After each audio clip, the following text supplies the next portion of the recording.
Welcome back to the Part-Time Otaku podcast. My name is Grant. My name's Dave.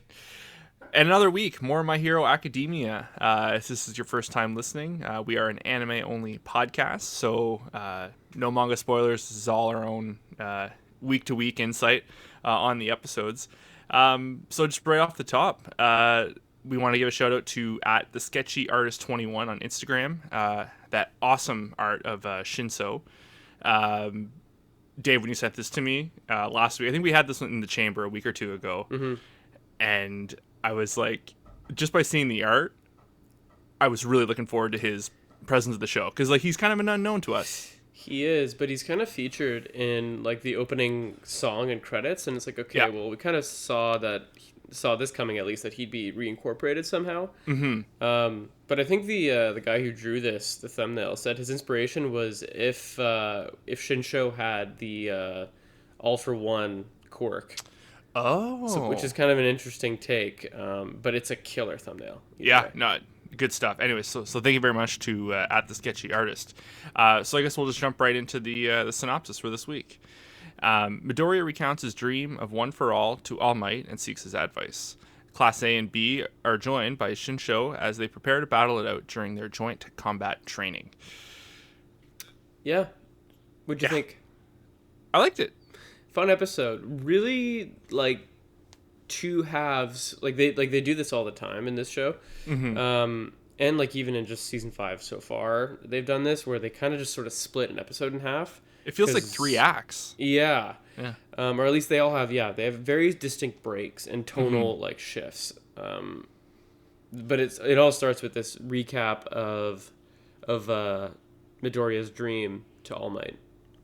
It feels like this season has been the recap season so far. I feel like every episode we've had, they dedicate like 2 or 3 minutes of something from the previous episode into the next episode, and then they kind of go from there. Yeah, I saw that. When it opened up, I was kind of like, huh? I feel like we just saw this, you know? Yeah, like, and I saw that on the subreddit talking about this episode too. Like, people were saying like, okay, well, we're getting like a 2 to 4 minute recap. We have a 1.5 minute long intro. The credit song is like 1.5 minutes. Yeah. The outro credits. So yeah, these episodes are a little bit shorter than usual, or maybe they've always been like that and I haven't noticed. But they are flying by. Because what I'm wondering is, I feel like the next few episodes, the format is going to be very. I don't think we're going to be getting like, you know, this episode, obviously, like we opened up with the dream sequence, and, you know, in last episode they opened up more on the Endeavor and Hawk stuff.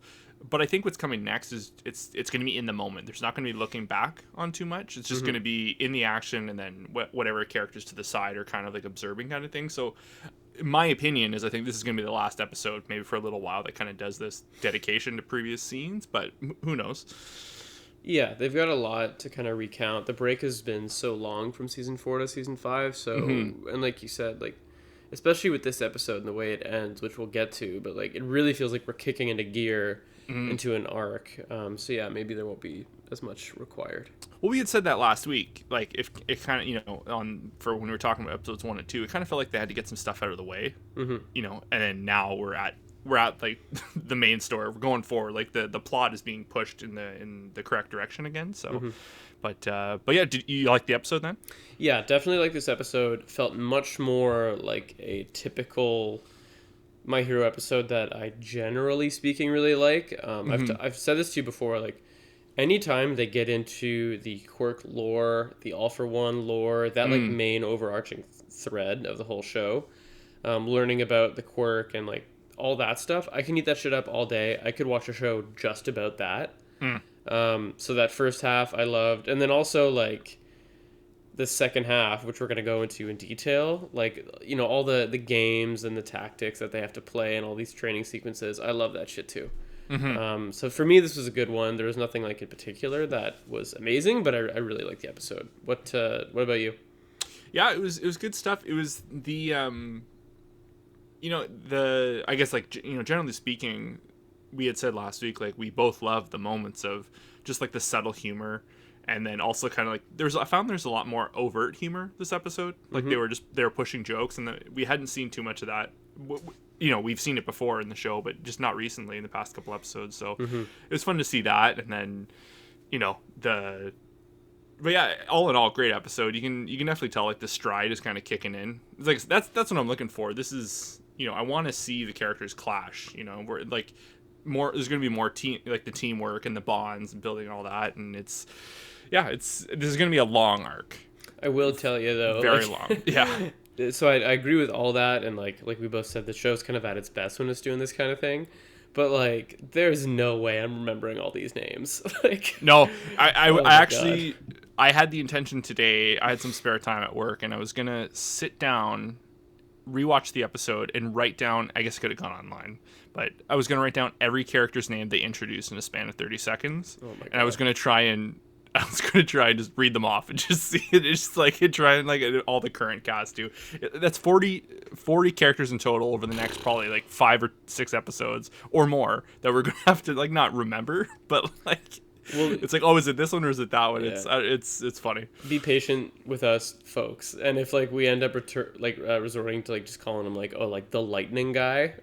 Yeah. Well, it's we are gonna try our best, but so yeah, let's kick back into the dream sequence there, because I feel like they added just a little bit more, because it blends nicely into the scene with Midoriya. I guess not quite. It kind of cuts to him being back at the house or at the residence, but I just gotta say, Midoriya, that effect he has on his body, like the pink and the white, kind of like lightning. Oh, like when his quirk is kind of activated. When his quirk is kicked in.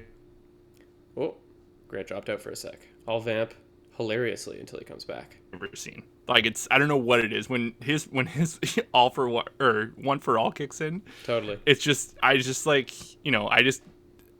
fanboy out. It's the only thing I can think of. I just see it. It's like, that's so cool. Like, I don't know what it is about the color scheme, because he kind of has like that green teal look to him, just with his hair and his suit and all that, and just seeing that pink outline. It's so gnarly. It is gnarly. It's I'm sure you've seen it, but that guy on YouTube, Mother's Basement, he talks about what is Sakuga, and it's like, just there's certain moments in anime that are just so awesome when they really go for it, and so many of those moments in My Hero Academia have to do with when Midoriya really goes for it, and that effect is always present. You know what I mean? So like when they show it, even in like kind of a chill, dramatic scene, you kind of get like a hint of like, oh, this is kind of fucking cool. This usually accompanies action, or this usually accompanies like a really intense moment.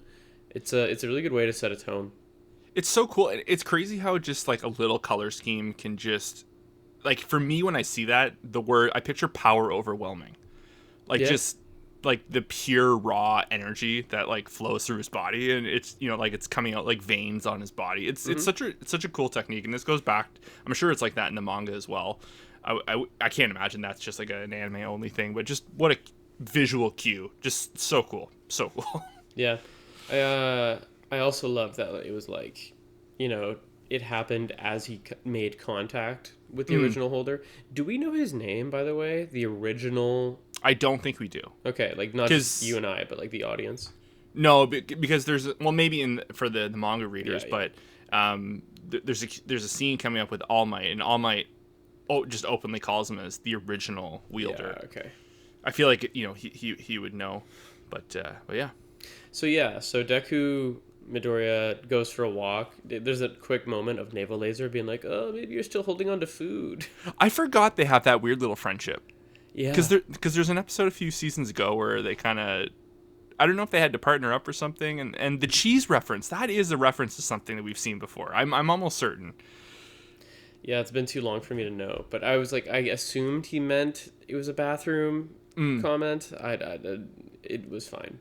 But then Midoriya is like walking, and you get like a neat little, vignette or like moment of him thinking about it, and All Might is much more clear. It's much clearer that the one fuzzy person is All Might. And then anyway, we get to the scene which takes up like most of this act or this half, which is him and All Might kind of hashing it out and talking about the original holder, Midoriya's experience, and how All Might relates to all that.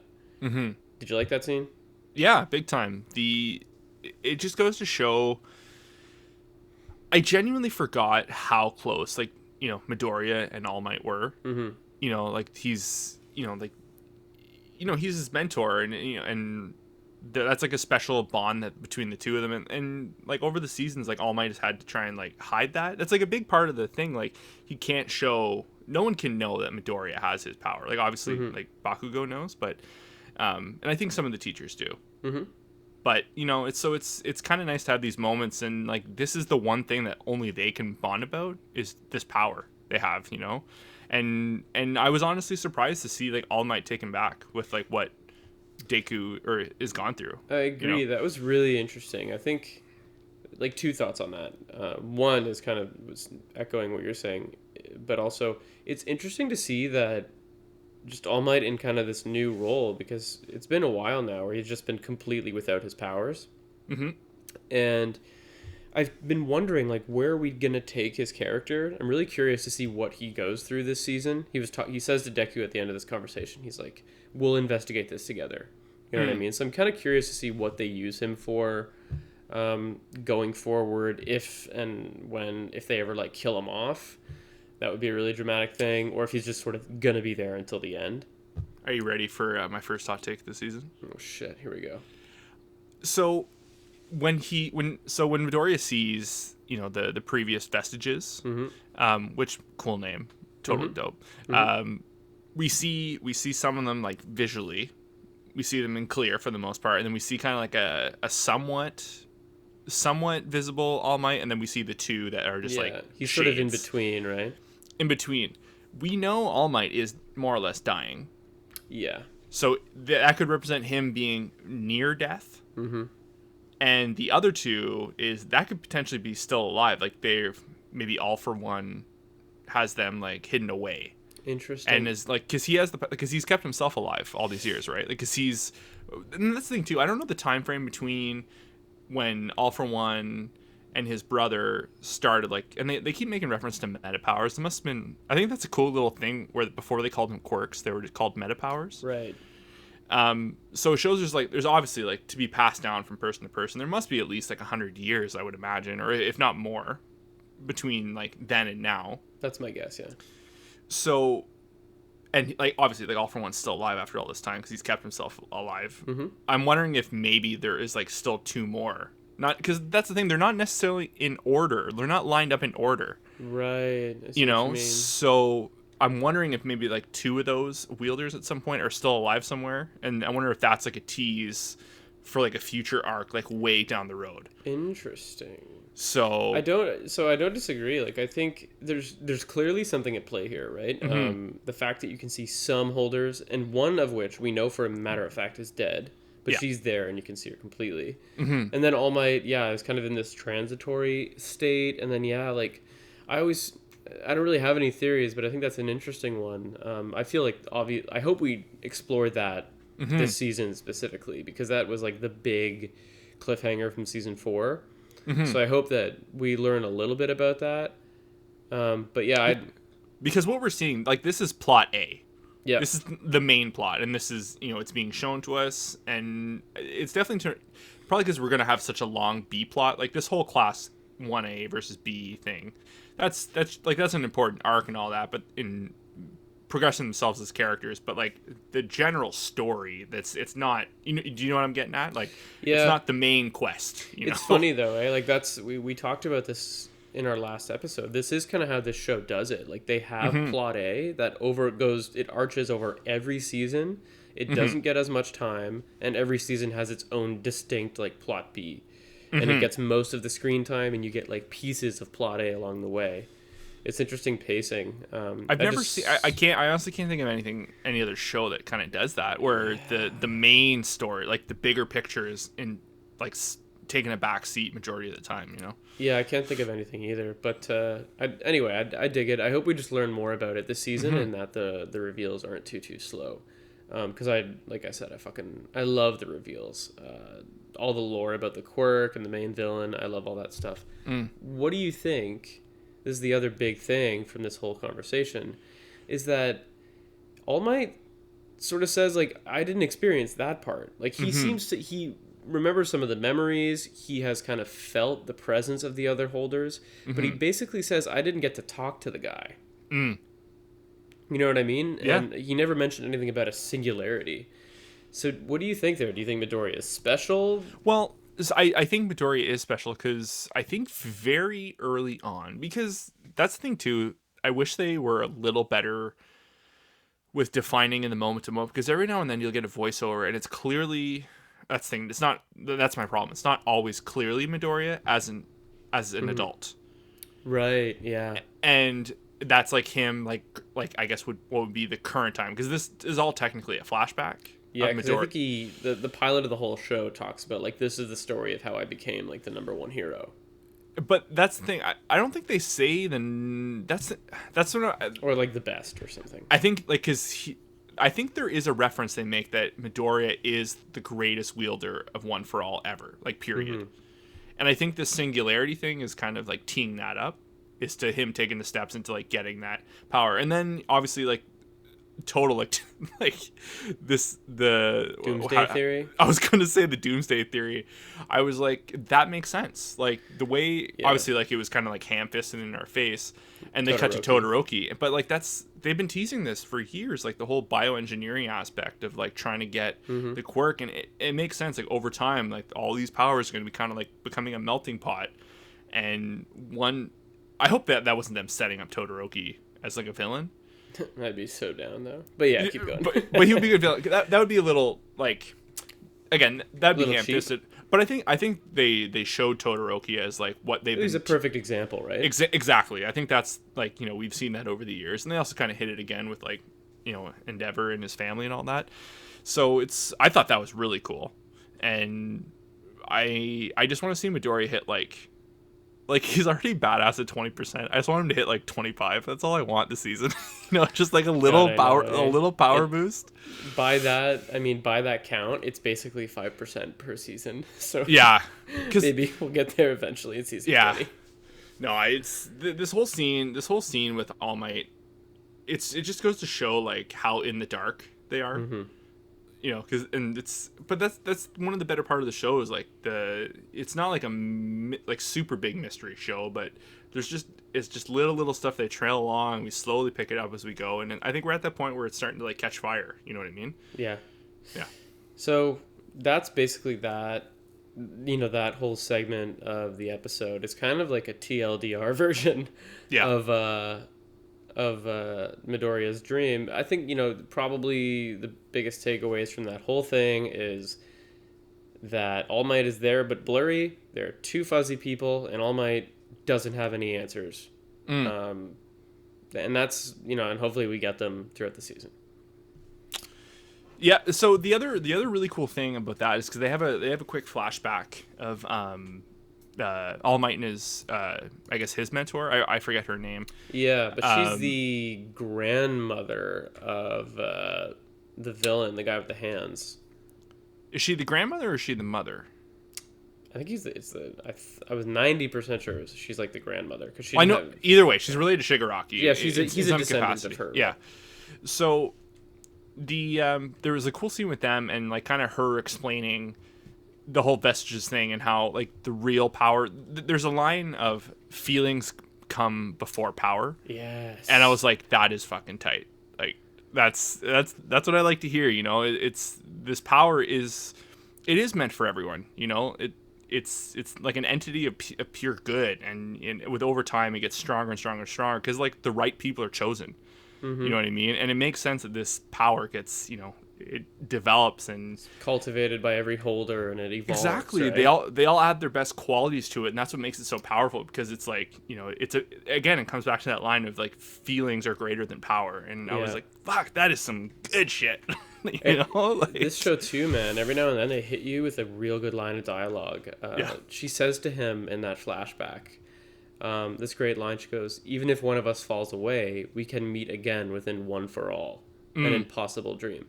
And I was like, God damn, like that shit slaps. And the other really cool thing too is like All Might straight up asked her like, is this the occult? And because that was what I was thinking. Yeah. I was like, because every other, this is gonna sound maybe not silly, but like everyone's power is kind of science based, right? Like it's like a gene thing. It's it's just the rules of the show. But when it comes to All for One and One for All, it's kind of like it's not just a power. It's like a thing over time kind of thing. It Mm-hmm. does have that occult feel to it. And I also like the line that she kind of responded. She goes, "No, I don't think it's that. I think it's I'm forgetting the impossible dream.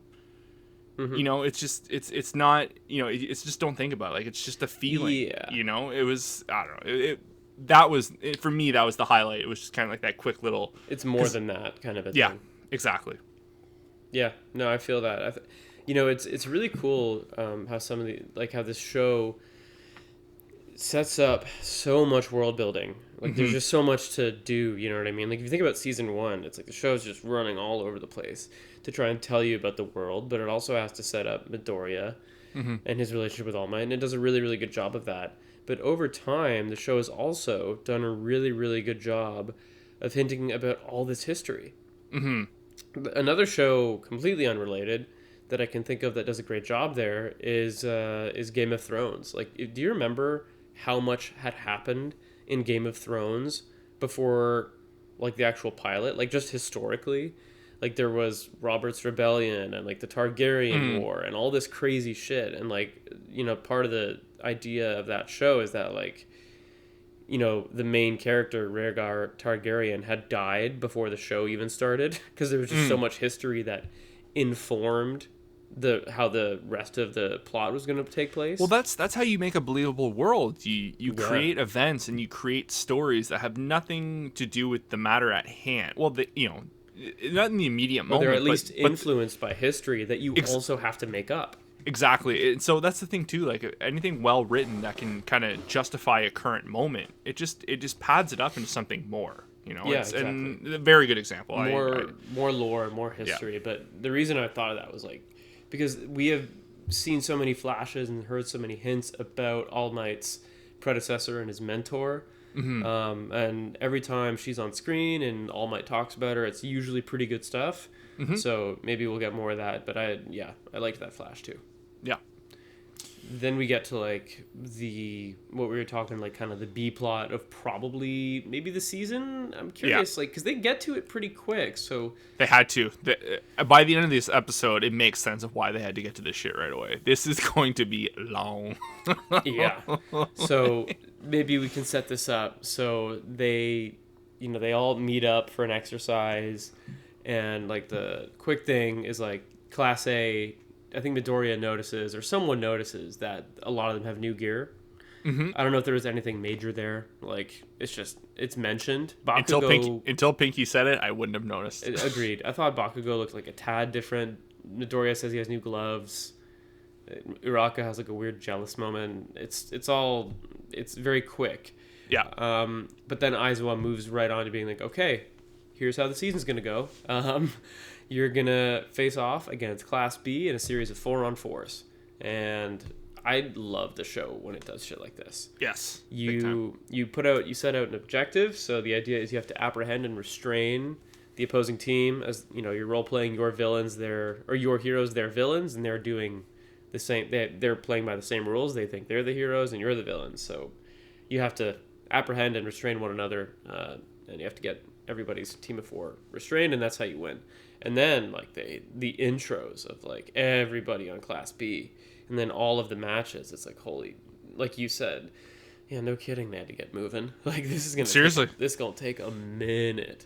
Because that's what I'm wondering. Because this is kind of jumping ahead. Like obviously, like like it's kind of hard to get super in depth here. Like we're not going to break down all the teams and all that, but I guess like we can break down like the fight that we see or the match that we see at the end of this episode. Because even in the preview for next week, we only see like the people that are still currently fighting. We see some other characters like offhand watching, but like I'm honestly wondering if each episode going forward is going to be dedicated to each one of these battles, and then maybe some of them being 2. Like there's no way the Midoriya fight with like the Shinso rematch is not going to be like 2-3 episodes. Yeah, but if you think about all the teams that they introduced, it's like, yeah, okay, well that's like your season, or like that's like your part 1 if they do split it, right? Yeah, well that's what I was saying last week. Like I wouldn't be surprised if this whole arc is the rest of the season. Yeah, but maybe they find a way to like fit in other stuff, or maybe you just get you just get straight fights 4v4s, which, like, to be fair, I probably wouldn't complain about either. No, Like, think about how fun some of the other tournaments were, some of the other exercises, even as far back as season 1. They're all usually pretty fun to watch.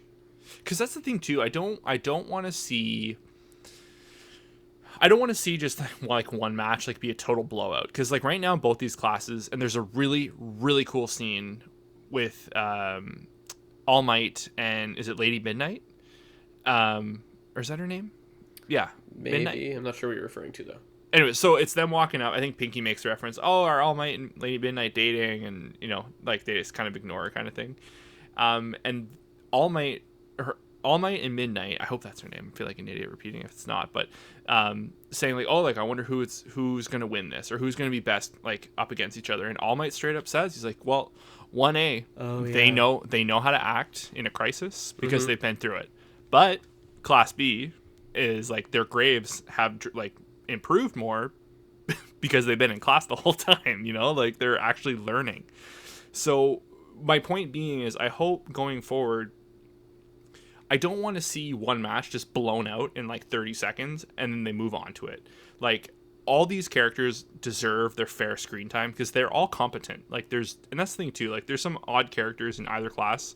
None of them are chumps. Like I really hope they dedicate, like, because if they do that, a full episode to each match, that would be awesome. Like to really show all their powers, their teamwork, and how like just their problem solving. Like this could be one of the best seasons by far. No, I agree, and I was kind of sold right as like they started planning, because like the last like 3 minutes of this episode are all action. Yeah. And shit sort of hits the fan. I was like, oh yeah, I remember this fucking show. Like I was like, oh yeah, sign me right up. Oh yeah. It's before we get to that though, we should mention that before the first match even starts, that's when Shinsho enters. So ergo our thumbnail for this week, ergo his like heavy presence in the opening theme and all that. So he comes back. But he's got a couple differences, right? Did you like his monologue about how more or less like, I'm not here to make friends. I'm here to chew bubble gum and kick ass. Which I liked, but have the teachers not like shot that shit down over the past 2 seasons to students? Like, no, this is about you guys working together and learning together and not being like solo and like flying off on your own kind of thing. Yeah, and then good point. Like, and like Eraserhead, who's like, there's this weird mentor thing, and we also kind of skipped it. There's a fucking weird scene with All Might and Midoriya in the hallway, and Eraserhead and Shinsho in the hallway, and there's just like a throwaway line of like, oh, we don't want anyone thinking you're having an affair with Midoriya. And I was like, what? Like, I don't know, I found that strange. That was strange. But then like it seemed like he was hinting like, we don't want, like, it almost seems like you're mentoring him too much. Meanwhile, he's like exiting a closet with Shinsho, who's now wearing like the exact same wraps. Yeah, so that's what I'm wondering, because like Eraserhead has been he's like their main like homeroom teacher. Yeah. So like he's been the one that's been hard on them, but like no, like this is team, and like maybe I'm misremembering, but I did find it strange that maybe they're kind of allowing it because this guy is so behind and he has proved himself. There's more to what this guy that's going on. Mm-hmm. Obviously, like I don't think that's stating anything. Perhaps obvious. Something sinister, or like maybe just another layer we're unaware of. I don't think sinister, but I think there is a layer we're unaware of for sure. That's like right on the money in my opinion. But it didn't seem what the school kind of stands for, or what they have stood for, and then everyone's kind of just like, yeah, sure, be a dick. But at the end of the day, he has to work with his class. So in the grand scheme, I think I liked his speech, and I loved. Do you notice only Class A clapped at the end of his speech? I did notice that. It was pretty funny. Dude, I forget the guy's name. That is in Class B. That's always talking mad shit about how reprehensible Class A. It's funny most of the time though. It usually lands. I love it. It always lands. Yeah, go get him. This guy'd be salty too if I were you. Yeah, just like because he's like high pitch. It's like Bakugo energy, but like just in a different register. Yeah. The Bakugo also only has one scene this episode, and it's like someone talking about how he looks cool, and he's like, Midoriya, yeah. Shut up! You're gonna say it to my face, and then he does, and he goes, "Don't you go complimenting me." I'll fucking kill you. Man, the thing, I don't know if I've listened to it No, I definitely haven't, but I have to assume that that isn't as funny in the English dub. I don't know why, but it's so funny to me now. Like it's really grown on me actually. Like I guess maybe Bakugo's incessant like screeching and rage Sure. maybe was not always hilarious, but over like just like the seasons and watching his character change a little bit but stay pretty on that track of just being angry.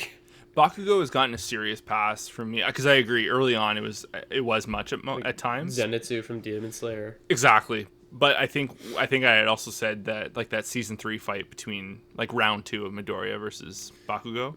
That and him being captured and rescued by Midoriya when he was captured by the All for One henchmen folk. Mm-hmm. That was my like huge turning point. That and the fight, like you said. Yeah.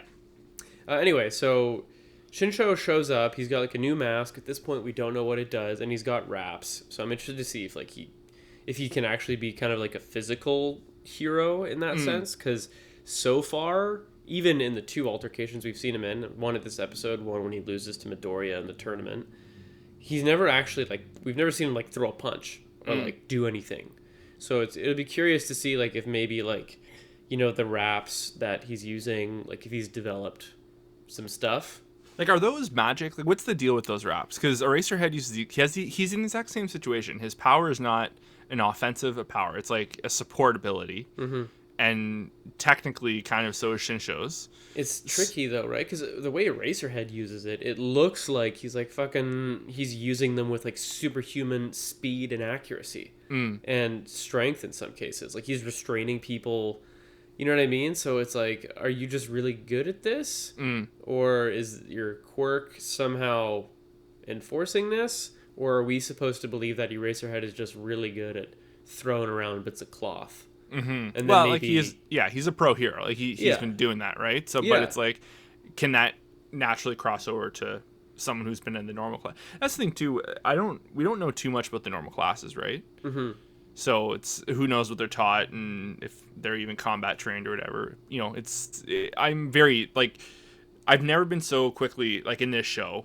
So I just want to.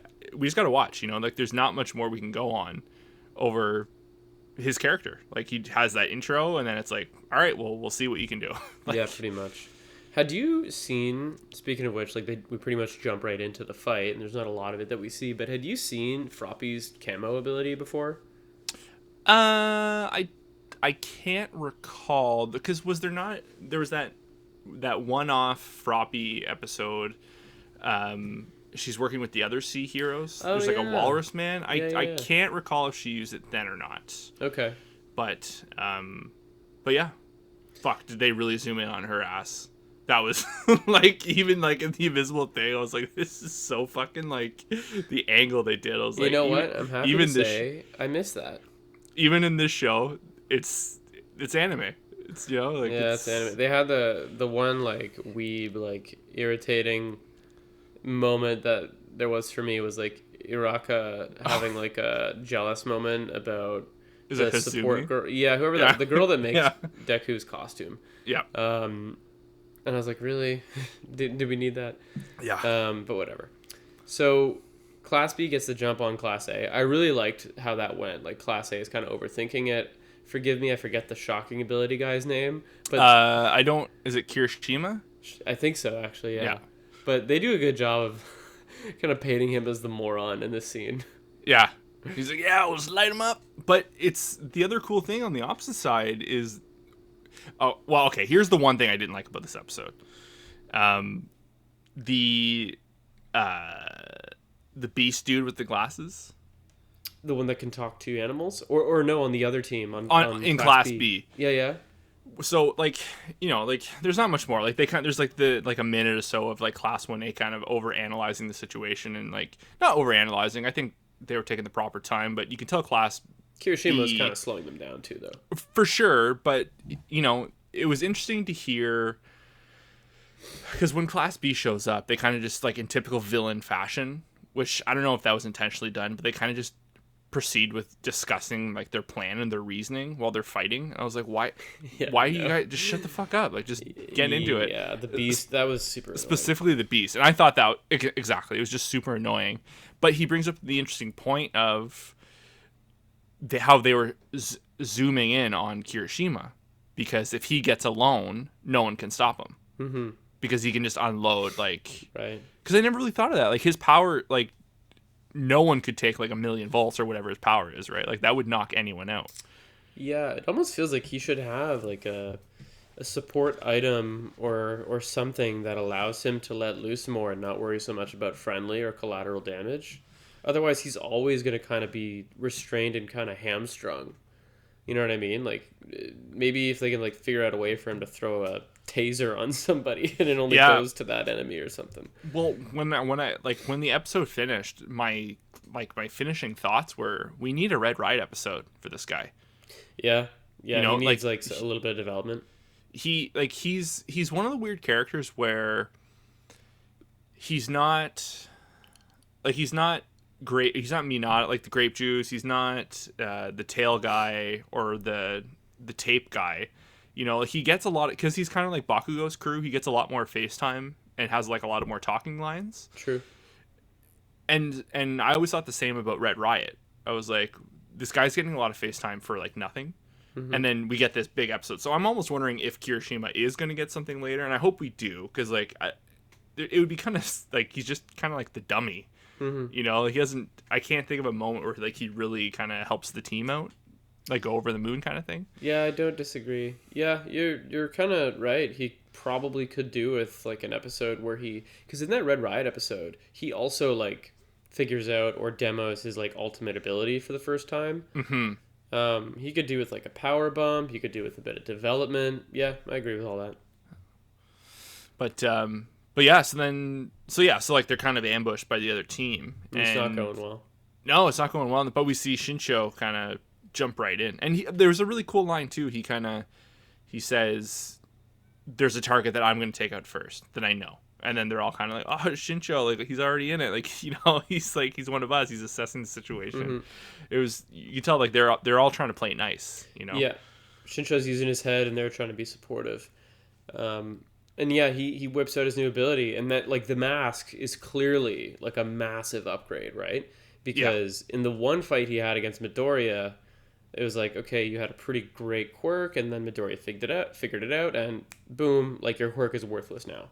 You know what I mean? Because he got him by surprise. Yeah. Midori didn't, because no one knew how his quirk worked Exactly. other than him. And once you figured out how it worked, now you're hosed. You know how to beat it immediately. But the persona chords, that's like his new ability. It's this mask that apparently there must be a mic in there or whatever, but it changes his voice to sound like the voice of people around him, or at least that's what it appears to do, because he tricks the guy. He tricks the Class B guy's beast into answering him because he uses the guy's voice, and boom, he's brainwashed. I missed that. I watched the episode a few times. I understand what happens, but I keep missing the moment of what actually happens. He basically just says, "All right, Beast, give him all you got. Let's get these guys." And like the Beast answers, and that's how the quirk is triggered. But he uses the guy who's controlling the Beast. He uses his voice, because otherwise, if he used his own voice, like maybe the guy just wouldn't answer, right? But yeah, so it seems like the persona chords change his vocal cords, or they augment them, or the mask itself has technology that does that. Well, that takes him from a dud character to like an overpowered character in exactly. one foul swoop. Exactly, it's like a hugely powerful thing now, right? Yeah. You just have to be like, you just can't answer any voice from anywhere unless you see the mouth moving. That Completely makes it that cuts scary. out communication Exactly. between a team. Yeah. So very scary, but very neat. Like what a cool way to like give a character, just like put them right back into the mix. And they did a good job with that. Like I'm assuming that's like a support item or something. I would think so. Like yeah, because he says something about recently unlocking his new ability, like the persona chords or whatever. But I don't know if they make mention to the mask or people notice the mask, but I don't know. It's That's the thing. It was like a nice little. The really good part about this scene is like we get like 3-4 minutes of that fight, and just a tease of like what next episode is. And I think it's just gonna be all out like them, because that's the thing. We're still missing like the green haired girl, like the Yeah. Because who's the other two they're fighting? It's the I bubble know, dude. I don't know who the other two are. I know it's the green-haired girl who's like the one that they seem to be most worried about. Because that's the one Beast. Kirishima fought. And lost to, yeah. Yeah, In season 2, I think, right? yeah. The festival. Yeah. So yeah. That's gearing up to be a good next episode and a hell of a season if they keep this pace. Mm-hmm. Yeah, it's I'm really excited. There's not a single match coming up that I'm not super stoked for. You know, it's cool because it's a nice blend of old and new. We're getting new people we've never seen their powers before and seeing them premiered, so it's a big deal to us and the characters at the same time. But then we're also seeing like, you know, teams that we're not used to seeing together. You know, like Froppy and Kirishima and Red Riot, like, you know, like they're kind of all used to working together, and like the animal controlling guy. But it'll be cool to see the different team ups and what they kind of work with. So it's funny too, though, right? It's like I don't think anyone was saying at the end of season 4, like, you know what more this show needs more of? More new characters. Yeah. I'm not complaining. It's just like it's like you said, it's kind of uncharted territory. So it's gonna be fun, I think, to see how all this kind of shakes out. Yeah, and I'm looking forward to it. Yeah, me too. I think that's probably it for this episode. Yeah, it's it's even like it's weird. They jam pack so much into like 3 different kind of stories. You know, it was, or I guess 2 in this instance. There was, but even then, like it is kind of weird when you say it out loud how they kind of broke everything up. Like they're recapping everything each week. I wonder, it'll be interesting to see next week if they do the same thing. Yeah. If that's like a crutch they fall on. Yeah, because you don't, it's an easy way out of like, you can shave a couple minutes off. I don't know, maybe that helps them stay so steady with their animation because this show in particular is so consistent. So I don't know, maybe it's just like a weird tool of the trade thing. Hopefully that's not like the regular thing, but I guess we'll see. Either way, this season is gearing up to be pretty dope. Yes, sir. All right, guys, thank you so much for listening. We'll be back this time next week with our discussion for the next episode of season 5 of My Hero Academia. If you're new to the show, thank you for listening. This is like this, only the second show we've covered. We're just coming off of Attack on Titan, so thank you for joining. We'll be here for the rest of season 5 of My Hero, and maybe with some bonus stuff in between. So stay tuned, and please feel free to like, comment, subscribe, follow the podcast, support it in whatever way you can on social. Thank you for listening. Thanks, guys. Cheers.